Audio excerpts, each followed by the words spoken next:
वर्ष प्रकाश पाई दशम श्रेणी परीक्षा फल आम बर्तमान अच्छु कटक जिला निश्चिंतकुल ब्लॉक जी टपर होती चंद्रशेखर उच्च विद्यालय देमांडर छात्री आद्याशा दास आम बासभवन अच्छु आसन सीधा सड़क कथा कि भाव में परिश्रम करते जो श्रेय पाई क्या श्रेय देवे। मो ना आद्याशा दास मु चंद्रशेखर उच्च विद्यालय देमांडर छात्री मु चलित वर्ष मैट्रिक परीक्षा 600 रु 577 रखी निश्चिंतकुल ब्लॉक टपर होइछि। प्रथमे तो भगवान का आशीर्वाद जो ही यहाँ संभव होपर मो बापा मामांकर जी मो परिश्रम थिला सहित सपोर्ट थिला एवं मो स्कूल समस्त शिक्षक शिक्षयित्री माने मते बहुत मोटिवेशन कर विद्यालय और ट्यूशन होती तेणु ट्यूशन को छाड़ी 6 रु 8 घंटा परिश्रम करी सबू शिक्षक शिक्षयित्री मते बहुत सपोर्ट कर।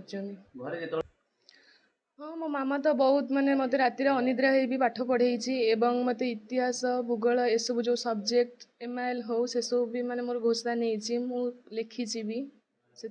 बापा तो मत गणित कसई विज्ञान भी मत से बुझे देती मोर आशा मुताबक फल मु पाई जी परिश्रम करी से फल पाई भविष्य में गोटे डॉक्टर है लक्ष्य अच्छी because doctor is the second God आउ डॉक्टर है कि मु आम डेल्टार कि आम देशर जातिर लोकंकर सेवा करने चाहूँगी। मुख्यतः जी समय भी पढ़ार अच्छी कंसंट्रेशन सहित पढ़ार अच्छी ता सहित प्रैक्टिस आउ रिवाइज करने पड़ो मैथ आउ साइंस जो न्यूमेरिकल्स रहा प्रैक्टिस करेंगे एवं revise history geography MIL English आपको लेखिकी बार बार कसबार अच्छी आउ तापरे कंसंट्रेशन सहित पढ़ार अच्छी। मो ना मधुस्मिता चैनी मो आद्याशा दासर मामा कौन कहे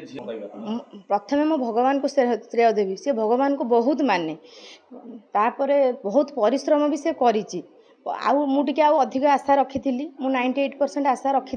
किंतु सेटा संभव हेलानी से मो मन दुख अच्छी तथापि से जेतिकी रखी भगवान का आशीर्वाद से बहुत भल ही रखी मु पिला बेलू ता पीछे बहुत कष्ट करछि माने सबू त्याग कर देछि तापी की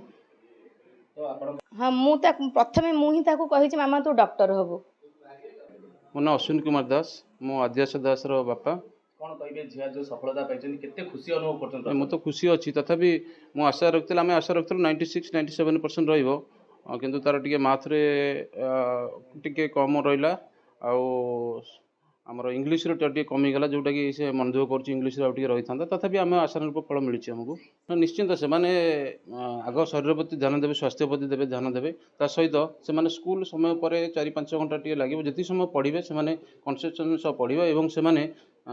फंडामेंटल क्लीयर हम से फंडामेंटल क्लीयर करके पाठ पढ़े बेसिक जिनस गुड़ा बुझे सब सब्जेक्ट बेसिक जिनस बुझे बुझला से ठीक से इम्प्लीमेंट करेंगे तो इच्छा छुआ बेलू अच्छी गोटे डॉक्टर हो जहाँ चेष्टा डॉक्टर जहाँ आवश्यक मुझे सब फाइनेंशियली फिजिकली सब हेल्प करी।